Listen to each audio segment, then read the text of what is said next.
of ineffective listening. Please follow along in the textbook on page 309. Pseudo listening is an imitation of true listening in which the receiver's mind is elsewhere. The listener will look like they are listening, but they are actually focused on something else. This is an example of pseudo listening in healthcare. The patient is telling the doctor some very important information. The doctor looks like he is listening, but actually he is thinking about something else. This can be dangerous because the doctor is not focusing on the patient. Stage hogging is a listening style in which the receiver is more concerned with making a point than understanding the speaker. This is seen as them always changing the subject back to themselves or what they want to talk about. An example of stage hogging in healthcare. We see that the patient is telling the doctor information, but the doctor is changing the subject to focus on himself instead of focusing on the patient. Selective listening is when a person only responds to topics they find interesting, but ignore everything else the speaker says. For example, when a patient is talking, the doctor may only respond to when the patient describes his or her symptoms, not whatever else he or she is saying. Insulated listening is when a person avoids talking about a certain topic. They may acknowledge that the speaker said something, but usually they just ignore it. For example, a lab technologist is very busy and tries to avoid talking about the lab tests that need to be finished when doctors are asking for results. The technologist will acknowledge what the doctors say, but will usually ignore it and get back to work. Defensive listening. This listener thinks the speaker is out to get them and reads into every word that is being said to try to decipher if they feel if it is a personal insult. Defensive listening is important because we are so afraid of being taken in by other people's thoughts and ideas.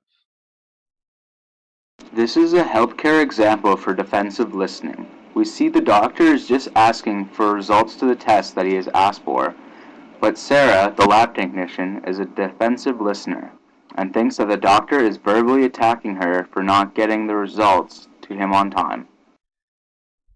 Ambushing. The listener is listening carefully to the speaker in order to gather information to use against the speaker when they are finished speaking. This is an example in healthcare of ambushing. The doctor is asking the surgeon about him being sick, and the surgeon replies with the fact that he wasn't actually sick. This is ambushing because the doctor is gathering information about the surgeon that he can possibly use at a later time to get the surgeon in trouble. Insensitive listening. These type of listeners take the speaker's word at face value. They don't take into consideration the words not being spoken and behavior being exhibited, that perhaps the speaker is communicating more than the words that are actually spoken.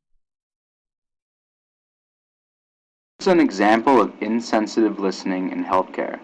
The one surgeon is broken up by the loss of a patient, but the other surgeon is insensitive to what she is saying and doesn't recognize that she is hurt by the loss. Now that we've discussed types of ineffective listening, how can you be an effective listener?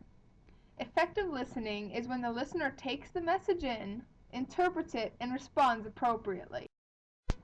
One approach to effective listening is the latter's approach. L. Look at the person you are talking with and use your body language to express your interest in the subject. A. Ask pertinent questions and make relevant comments after the speaker has finished what he or she is saying. D. Don't interrupt or allow yourself to become distracted. D. Don't change the subject. E. Emotion should be kept under control. Try to identify with the speaker. R. Respond appropriately to words and underlying meanings. And finally, S. Slow down your thoughts and concentrate on what the speaker is trying to convey.